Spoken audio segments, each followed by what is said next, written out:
For centuries, Alderaan stood as a beacon of hope in the Republic. The Empire came. I have chosen to test this station's destructive power on your home planet of Alderaan. Peace while you suffer. The Emperor drowns you in black waters. He wants me to be Darth Revan again. Serve him as I did centuries ago. He made me a Sith Lord and named me Darth Revan. The Force does not control you. You saved Ugantia using something you thought was important. But your motives are still aligned with the Jedi Code. To arms, men! Defend the throne! Anakin Skywalker was weak. I destroyed him. He was weak and foolish, like his father. So I destroyed him. Master Windu, you have fought gallantly. Worthy of recognition in the archives of the Jedi. It is finished. To them it is.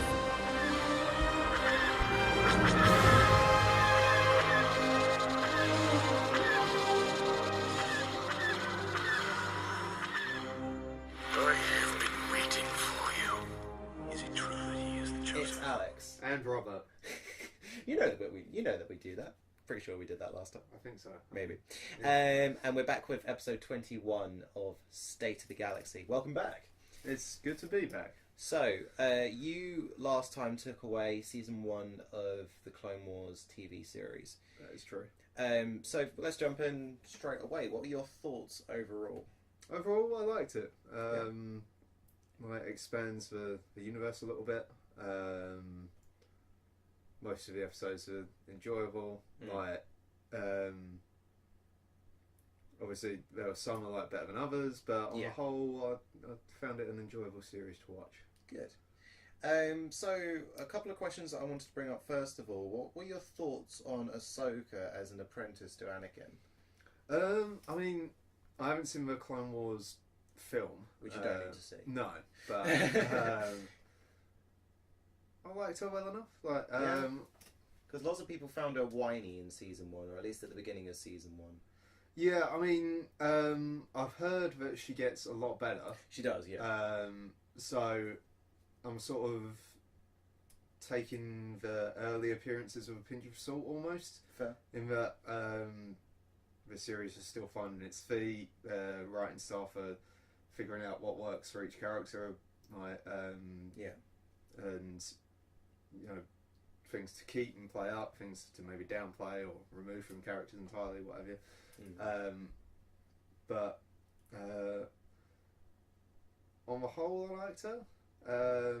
Because the thing that stands out for me, like you say about the writing and what works and what doesn't, the thing that stood out for me as something that didn't was in one of the Malevolence episodes when they're going through the gas cloud and the whales appear. Yeah. And Anakin says, I think it's either Anakin or Plo Koon says, don't panic, otherwise they'll panic. And she says something like, they'll panic, I'm about to panic. But it sounds so false, the way that she says it. Yeah, I mean, in any first series of a TV show, these things pop up. So it's sort of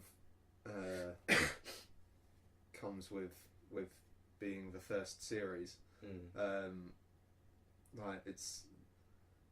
It's a known phenomenon that the first series can be a bit shaky, and then it really hits its stride once it knows what it wants to be. After seeing what works and what didn't in season 1, then they can. Oh, pardon me, excuse me. Then they can fine tune it a bit. And it's nice. It's nice that Clone Wars was a series that did do that, where it only gets better. Whereas we have other series like The Walking Dead and certain season 5 of Game of Thrones and things like that, where you could argue that there is a point where it gets very samey, and I think it was season 5 of Game of Thrones. People even said it was dull at points. I don't know. Well, no, I don't know either. I think I've just started season 5, but it's nice that Clone Wars kind of goes against that tradition of television shows of recent years. Yeah. And it only gets better throughout. which character for you? I know, sorry, you've only seen season 1, but which character for you?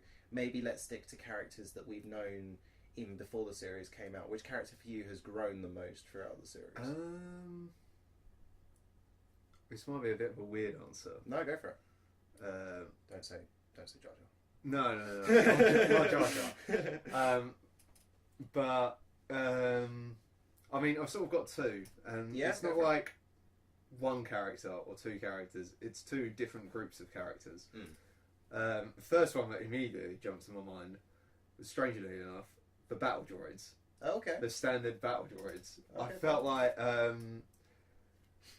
they played up the comedic aspect of the battle droids a bit more than in the film. Like, not the Clone Wars film, than in, you know, episode 1, 2 and 3. Where they sort of, I guess they looked at how ineffective they are as competent enemies for the Jedi or the clones to fight, and decided to, not like out and out complete slapstick, hey here come the droids, yeah, like goofy stuff like that, but there was one scene, I think it was in one of the Ryloth episodes, where a squad of battle droids were searching for some clones, and they come across wreckage of older battle droids. Oh, okay. And one of them says something like to the effect of, "Oh well, obviously these ones would have got blown apart because they were controlled by a central computer. We're all independently programmed." And then all of them immediately go, "Roger, Roger," in like a chorus in unison, which I found a funny little bit that they decided to do. Yeah, fair play. The other group was the clones themselves. Oh, okay. I feel like they, the writers and the voice actor for the clones and the design team did really well to, especially for the named character clones, really give them their own distinct personality. It fleshed them out a bit, and it's funny you should bring that up because it was one of the first episodes of that season was the one with Yoda. Yeah. And he says, "Take off your helmet." So it says, "Nothing here to see. We all share the same face." And but he's like, "Well, no, not necessarily, because you are all independent beings, and you do all have your own stories and your own characteristics. So it's like you always thinking about the battle, and you're always tactical in other ways and stuff like that." It fleshed them out a bit more. I mean, it's appropriate to do that, seeing as it is the name of the show. Yeah. And it only continues throughout the series, so if you like that stuff, you're going to be in for a good ride. But in terms of the droids, it was interesting you should raise that, because I feel like what you described, it branches the gap between the two variations of battle droid that we got in the prequels. Whereas with episodes 1 and 2, I mean not so much 2, the battle droids, although still slapstick, they were this menacing advancement army that were completely disposable, and in that way were scary because they would just be chucked at an opposing force, sort of squad after squad after squad, and that made them really menacing because they were so cold and uncharacteristic. But then in episode 3, aboard General Grievous's frigate or ship. Oh yeah, his command ship. His command ship. They were way more slapstick. Like when Obi-Wan and Anakin were slicing their way through the bridge. Run! Yeah, they're all like flailing their arms and we're gonna go! There was a bit of a jump. Even though you still got a bit of that in episode 2, they were a lot less characteristic about it. Like, well, my legs aren't moving, I must need maintenance and things like that. So the Clone Wars series kind of breaches that gap where you have more of a slapstick element, but you also still get that menacing aspect when there is just squad after squad of the droids advancing on an opposing force. So yeah, no, both good shouts. As we are both, we both have an artistic background in different ways. What were your thoughts on the animation style and the drawing style itself, and the utilization of? Because there were, especially with those 2 episodes that you showed me, which we'll go into in a bit, they combined a lot of 2D art for the backgrounds and for shots and for bits in the background that didn't really matter, like control desks and things like that. But then there was a lot more 3D, and they kind of merged those two together very nicely. So what are your thoughts on that kind of? Yeah, I mean, it's all clearly stylized. Yeah. Like, not to the extent of the 2D Clone Wars cartoons. No. But it still sort of takes its cues from that. It took what worked. Yeah. So, like, Palpatine is a lot more sort of his features are more exaggerated. Do you remember what it used to be like in the 2D Clone Wars? Not as bad as that. No, him and Qui-Gon were the worst. But Qui-Gon was an abomination. But yeah, I know what you mean. They still continue on with the kind of exaggerated style because it's what defines the Clone Wars from the cinematics. If you try to replicate it too much, it wouldn't have its own identity. Yeah. Like Obi-Wan, he's I feel like he's a bit more butched out at the shoulders, and his beard almost looks like a piece of plastic that's cemented to his face. I was going to mention his beard and Count Dooku's beard. They're very solid beards. They look like they belong on the front of a ship. Yeah, it's like some they sort carve of their way icebreaker. like a battering ram. Yeah. But yeah, they. I would like to think that Dave Filoni and the artistic team, they did all the art in that deliberately to give it its own kind of identity. Because you look at posters and stuff for the Clone Wars, and you know immediately what it's from. Yeah. Even if you don't necessarily know what episode it's meant to be, it's like, it's the Clone Wars, because there's Anakin with his amazing hair, and there's Obi-Wan with the kind of commando shoulder pad that you never see again in the prequels. I wonder when he abandons that. But yeah, no, it's nice to see that art style. Yeah. It kind of brings me back to the issue about Solo, where so many people are saying, he doesn't know like Harrison Ford and stuff like that. But it's someone's interpretation on the story, and it's the same with the Clone Wars. But Anakin doesn't. Of course, he needs to retain certain features that we identify. Like, the scar over his eye. Yeah. And, which we still haven't had no a proper idea of how that happened. I But just gotta assume it was Ventress. Like yeah, it let's was an old just canon. assume it was Ventress. So yeah, no, it was a nice art style to see, and I was sad when the Clone Wars came to an end. Although they've retained certain elements, because of course it's the same team when they went to Rebels. Yeah. There are certain aspects that you can see. I've not seen much from Rebels, No. but I can see that it's very sort of designed by the same team. Yeah. One thing I don't like from Rebels, which when I finally get to that series we'll probably talk about more, I don't like how they've made the lightsabers. You and Rebels. Harrison would get along like a house on fire. You both say that. But see, the thing is, I actually like that. And you know the reason why they did that was because they were trying to replicate the lightsabers from the original trilogy. Oh, really? Yeah. Well, I think it was I mean- Dave who said himself that was why they chose to do that. Because obviously with animation now, the potential is endless. Yeah. They could have made them look like the ones from the Clone Wars, but they decided to make them look like they did because it was kind of true to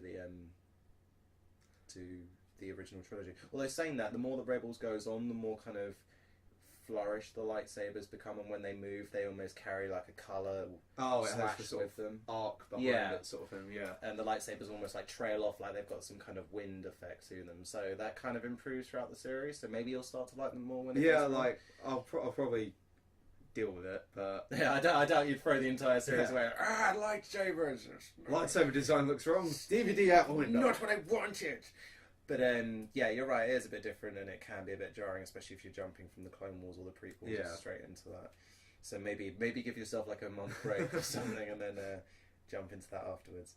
So with the Clone Wars series, as you've had in some ways the luxury of not knowing all that happens, where would you like the series to go?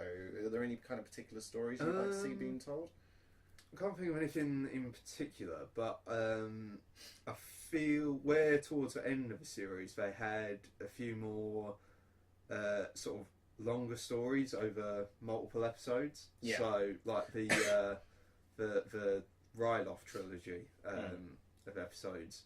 Yeah. I liked that they expanded the story over Like a course of a couple of episodes, and you'll like that because they'll continue to do that with certain stories.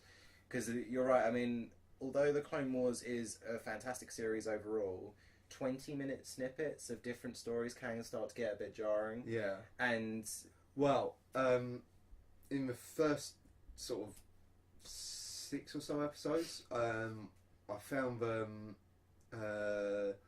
especially ones that focus on Obi-Wan, Ahsoka, and Anakin fighting against Grievous. I found them sort of a bit repetitive because Grievous always does like the backflip into a ship and flies away. Yeah. It's always a very quick kind of wrap up. There's quite a lot of story development, and then it's a 4-minute wrap up. Yeah. And then they have that really annoying cheesy thing where they all stand and it's like, if you're friends, then one day you will win the day. Yeah. Which, like, it's a kids' animated series, Yeah. so I get it, but Don't worry, that doesn't continue. Oh, You okay. get kind of a nicer... and as those 3-parter, 4-parter episodes become more common, there isn't that kind of cheesy wrap up, and when there is a wrap up, it's quite nice. It's not kind of falsified, and you don't feel like you're watching the end of Empire again and again and again with them staring out at the galaxy. Who would you like to see having a side story? Because we've had a Yoda side story with him establishing connections with the Tidarians. yeah. And then we've had Jar Jar's annoying thing with Padme. I don't know if you can really call that a side story, although it was more Padme's side story. And then a couple of others. But is there a particular character or a character that you'd might like to see come into light that has a kind of side story? I mean, maybe like some of the Jedi, like Luminara. Yeah. Because it was just she was in one episode, I think. Yeah, I believe so, and that was the one with Ventress, wasn't it? Yeah. The ship when they take Which, the Viceroy captive. yeah, I enjoyed that episode a lot. Yeah, no, that was cool, and it was nice to see Ventress kind of duke it out with 2 Jedi. Yeah. And seeing that Ventress is just as capable against Anakin and Obi as she is against any other Jedi, it would seem.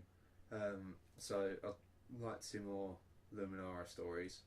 I think maybe Kit Fisto as well. Yeah, because we had his kind of yeah, side there was story a with brief one against Grievous with I did- his apprentice or former apprentice. I did like that because it expanded on the original lore with Grievous's origins. Yeah, because That statue was what he used to look like before he got all converted up. And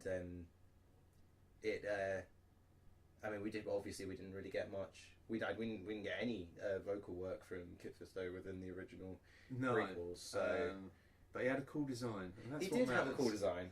I mean, to be fair, the Clone Wars over its time has taken cool designs and made entire episodes from them. Like, for example, I'm going to forget the name of the Jedi. Quinlan Vos. Oh yeah. Quinlan Vos, you only ever see in the prequels on Tatooine, and he's sitting Yeah. on a seat right next to Sebulba when he starts to beat up Jar Jar. He's in that scene. He's just kind of sitting there, just chilling. I think he might have been in a deleted scene. Oh, really? Okay. On Kashyyyk in Okay. episode 3. See, I have heard about that, but I couldn't find it. I might be. No, imagining it. I think you might be onto something there. Because I know there's a brief shot of Luminara on Kashyyyk. Yes, you got Luminara and Barriss. I think it's Barriss as well. Maybe. I didn't That know. I does can't mark remember up the that. timeline a little bit, but yeah, I think Barriss is there as well. I'm not too sure because Barriss is her apprentice. Yeah. I don't. Did you see any of Barriss in the season 1? Not in season 1, no. No. So that'll be later. I vaguely remember her, like, seeing her design on, like, promotional stuff, and I think she was briefly in episode 2 in the fight on Geonosis. Yeah, she was. Yeah, I think she was standing next to Shaq-Ti. Yeah. So yeah, no, you'll get to learn a bit more about her, which would be cool. If any, what was a disappointing aspect for you in season 1? I mean, I've sort of already brought it up, but the repetitive nature of Grievous has a scheme. It falls apart. It falls apart because of Anakin and Obi-Wan, but Grievous escapes. Yeah. I think watching it as it originally aired, like week to week, it might not have been so bad. But where I watched it back to back on DVD, You must have just been it's- like, will he yeah. ever succeed? Why does Dooku keep him around? The only other aspect I didn't really like was the brief sort of set up narration at the start. Yeah, The first few episodes where that came in, I felt like it was sort of like a previously on Clone Wars section, so I felt like I'd missed episodes somehow. And I'm feeling like there's more stuff that I'm not seeing. So where are these other episodes? But then I eventually sort of saw it as, well, it's just for setup, so they might, because the timeline's all screwy. It Yeah, is. the That's the only thing I don't production like about order. the Clone Wars. You have no idea what they're doing with Yeah. their timeline. There is one thing that they change, which has always annoyed me, but we won't get into that until you've seen it. Okay. Could be ominous. But yeah, it's almost kind of like a opening to the cartoon Bat thing. It's will Bat Thing get out Yeah. of this, or will Obi-Wan realize his beard is plastic? I mean, I get the reason they sort of did it is because it's like a throwback to film serials of Yeah. 30s and 40s, where it's like, will Flash Gordon survive a trip to the planet Zargon? And that's all the setup there is for the episode, and then it goes into the episode proper. Yeah, I wonder if it was a decision that they enjoyed keeping around, because when the episodes got more serious, it's really out of place. Yeah. It is a very sort of almost a parody voiceover that they use for it. I mean, it doesn't distract from the episode too much, No. because you kind of drain it out, and it's like, okay, so this guy's talking again. Okay, It's gone. like- Let's go on with the episode. It morphs into sort of being like the opening theme sort of thing. Yeah, but like you say, it was a bit bizarre to start off with, because you Yeah. were feeling like that you're missing I stuff. was like, did I put the wrong disc in? What? Is this even season 1? Yeah. As a storytelling medium, do you believe that there was anything that was lacking?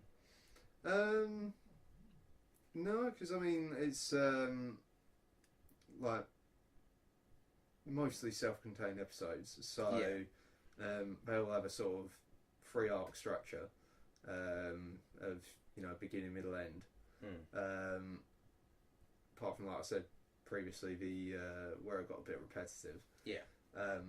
But when they did the episode I showed you that was somewhat hidden, the hidden enemy, I liked that because it was showing something a bit different than here's a battle, here's the Jedi leading the battle, here's what happened during this battle. Here's the problem, here's the solution. Guess what? It was the Jedi. And yeah, like you mentioned, there were 2 episodes, and God knows how many more now, that I had no idea existed, or at least I knew existed but couldn't find. And for whatever reason on the DVD they decided to leave it out of the play all function. Yeah, it's very strange because it's not like there's one for each disc, because the first 2 discs, They were fine. yeah, press play all, you get all the episodes, like a play all function does. Whereas on disc 3, it played, I can't remember exactly how many episodes there are, but there was, like, I read the description for each episode inside the case. Yeah. And then got to the end of one of the episodes, and it just eventually looped back to the main menu. Yeah.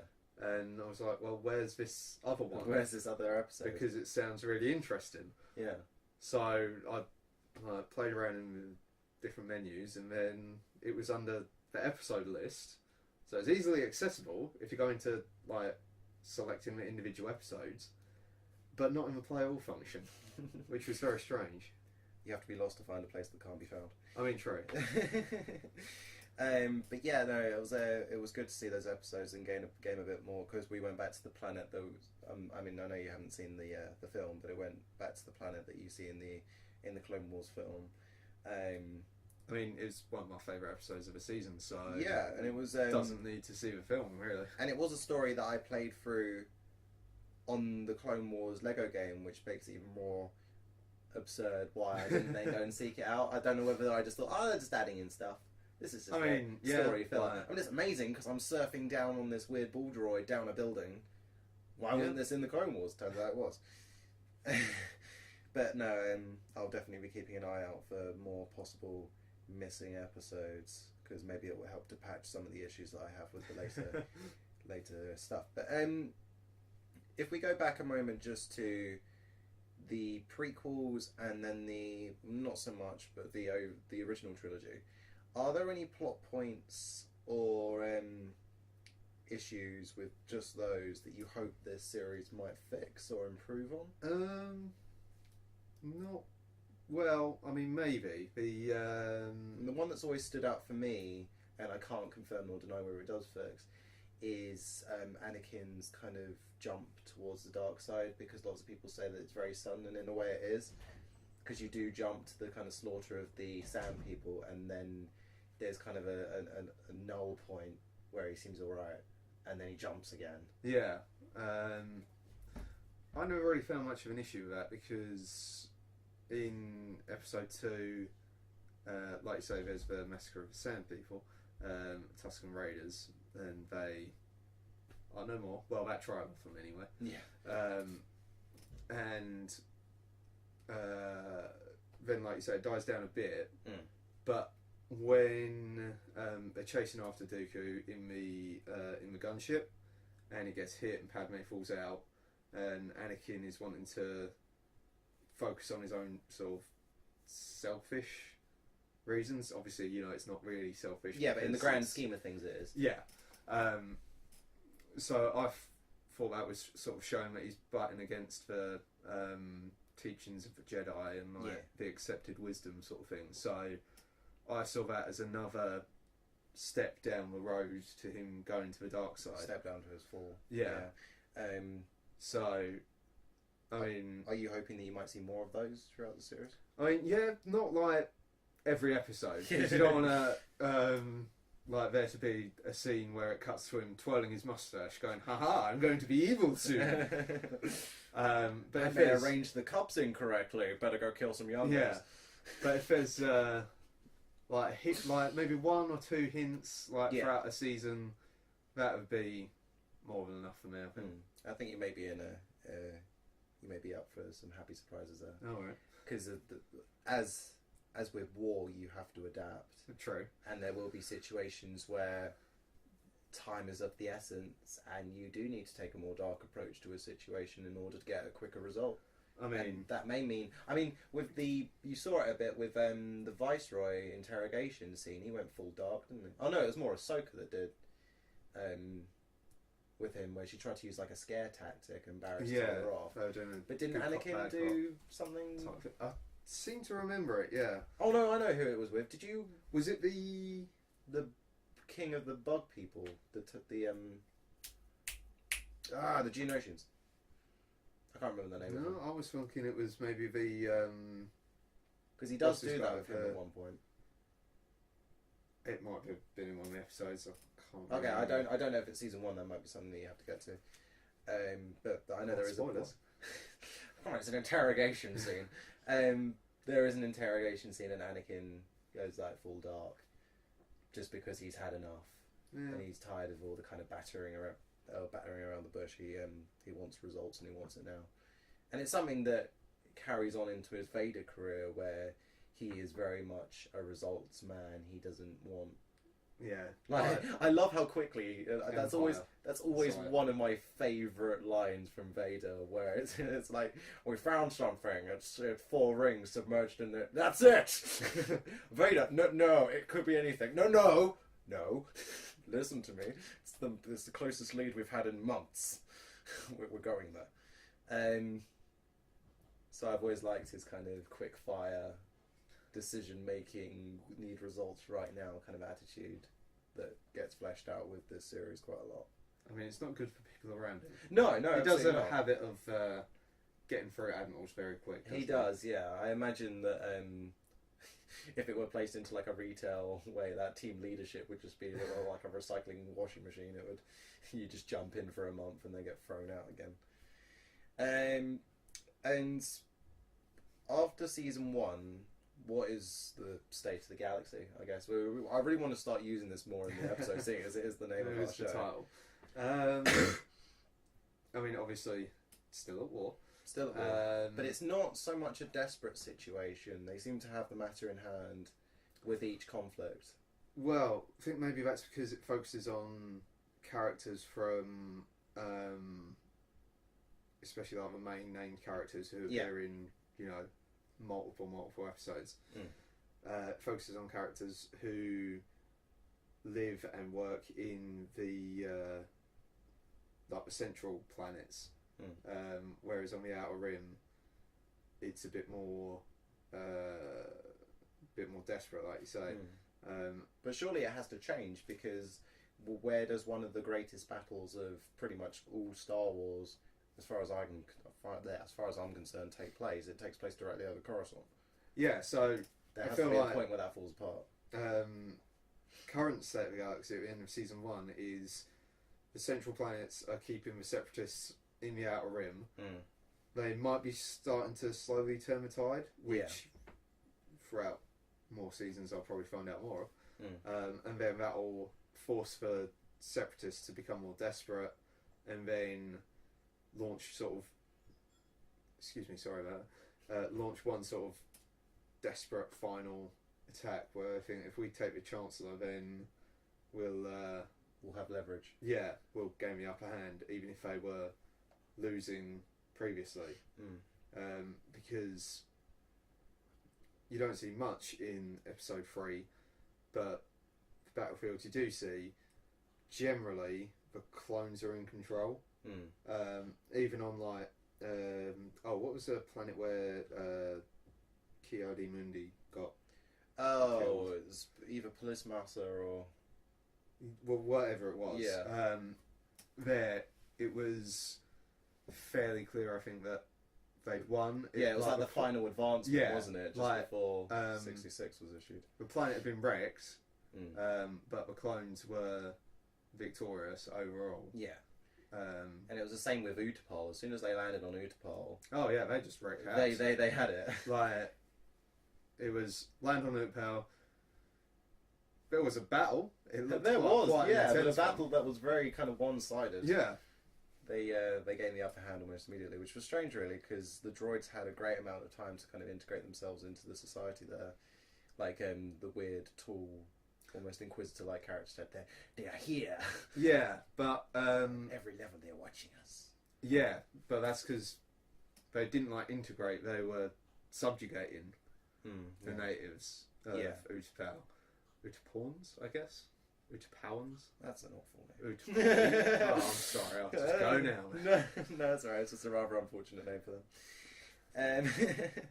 But yeah, the clones did have a lot of the upper hand. So the state of the galaxy, but also you say that the core worlds, that's the term I was looking for. That's right. Aren't necessarily being affected, but they are being affected by interior issues like piracy, and protests. Like it was quickly mentioned. Was it in that hidden episode of season 4? Was it the last episode of season 4? Sorry, season 4, disc 4.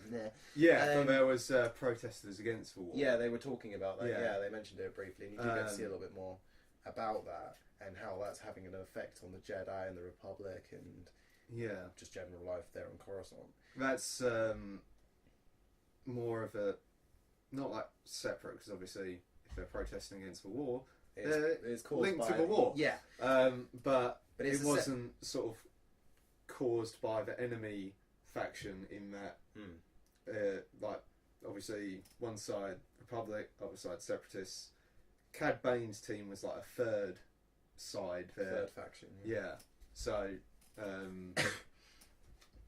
though it's affecting the core worlds, it's from other actors, not other people necessarily the Separatists. Different inputs. I mean, the agenda of the pirates, as they are pirates, is not going to be the same as the agenda of the Separatists. It's not a political thing. It's no.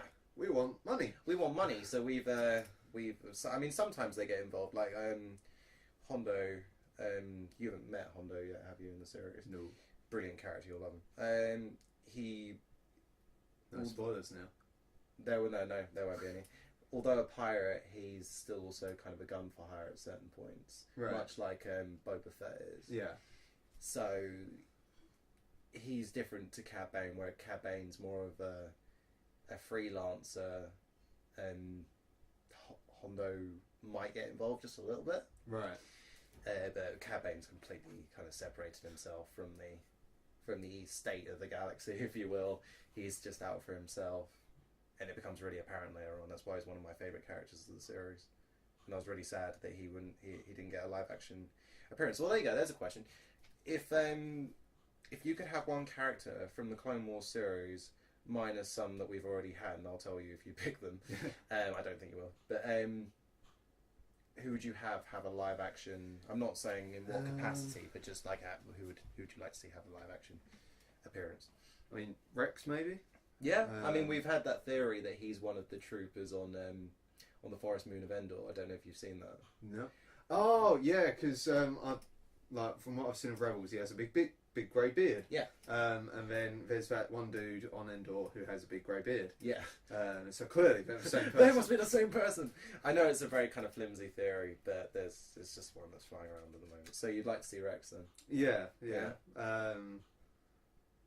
I mean, you might be able to. I don't know necessarily when like Solo and Rebels lies on the timeline.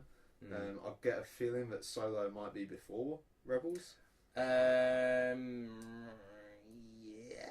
It'd be like fairly close to it, but see, the only problem I have with that is that with Rebels, there's a link in with Obi-Wan at one point, but Right. like a physical capacity is his message to the Jedi, which we know he sends out anyway. yeah. But you see him in hologram form, and he's not terribly old. So, Oh, right, but so- because it's a hologram that's been stored, I don't know whether that's a recent Yeah. thing or whether that's been in the archives for a while. I mean the timeline's a bit. Yeah. Isn't it? So So hopefully, the books is always what I go to try and find out where the timeline yeah. is, because then I'll just see, oh, it's there, so it must be there. But you said you had a couple of I should probably say my live action, but one very, very quickly. Yeah. Ventress. Yeah. God, why don't I think of her? I don't know who I'd like to see playing her, but Ventress has always been one of my favourite characters, and I was so annoyed when I heard that her and I've forgotten the name of the Jedi again, Quinlan Voss. Yeah. They kind of hook up. Yeah, I've heard that. Because there's a book that they're in. I don't know if it's called Deceived. I've got the book. I haven't read it yet. But yeah, they kind of have a thing. So I was annoyed to hear that. But she's always been a character that's even from the 2D Clone Wars and the 2D books. Like I've got one here. These. Oh yeah. She's an interesting character. So I liked her origins, both of them, because she got two. All right. Well, if it's explained in the series, Yeah, you'll get a bit of her origins. You'll get the second version of her origins, and both of them are cool. So she's a well fleshed out character by the end of the series, and you really start to sympathise. oh really? I think that's something about the Clone Wars that it does beautifully, as opposed to most of the core films. With the core films, it's a very kind of light side viewed story, Yeah. where the rebels attack. You're like, yeah, rebels, even though lots of people are dead now. Maybe not all of them were buttholes. They knew what they were signing up for with the Empire.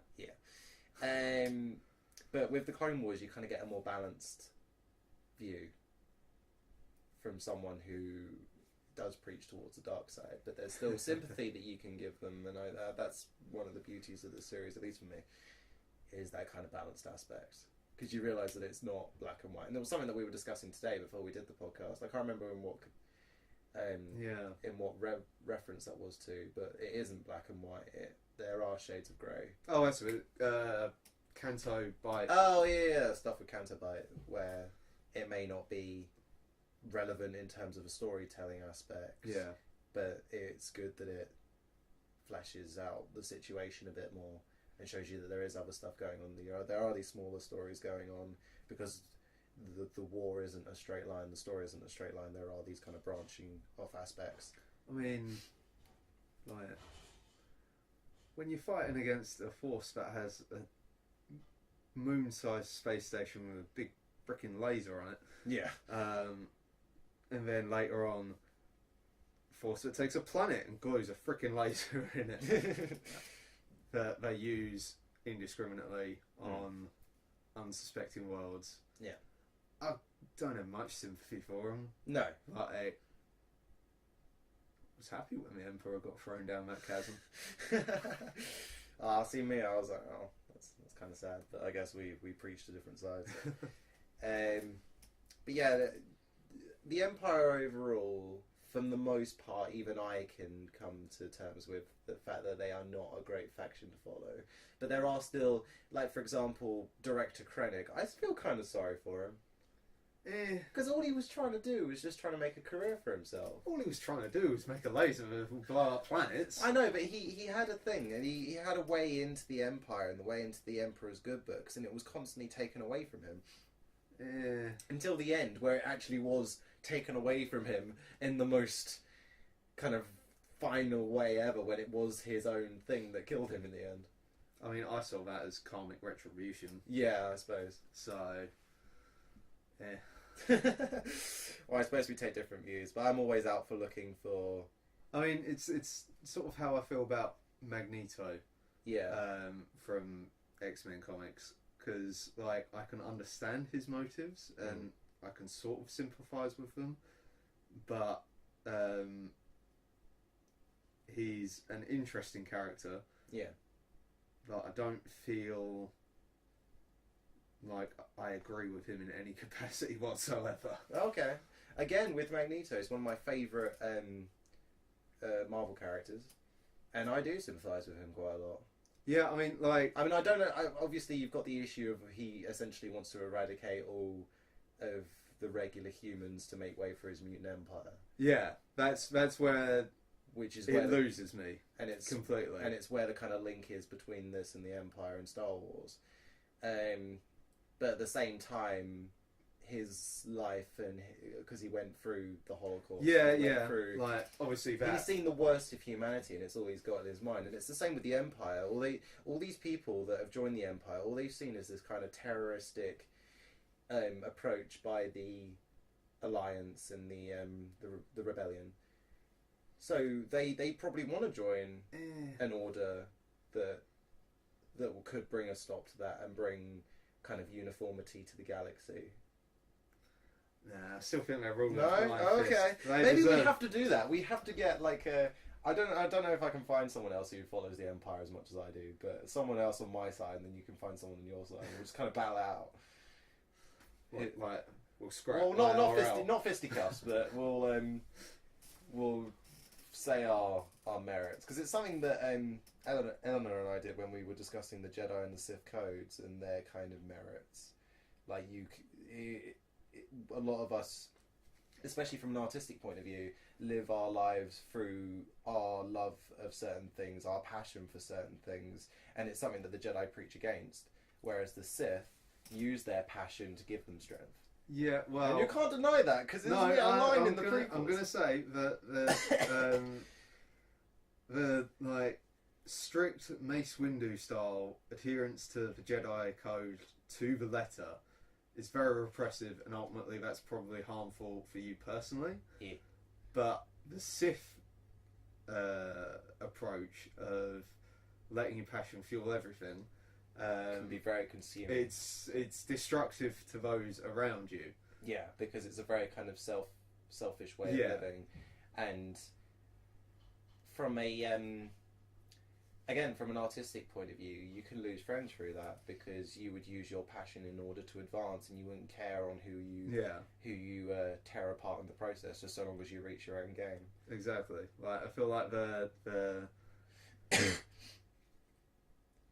Sith way is very a sort of selfish ends justifying means. Yeah.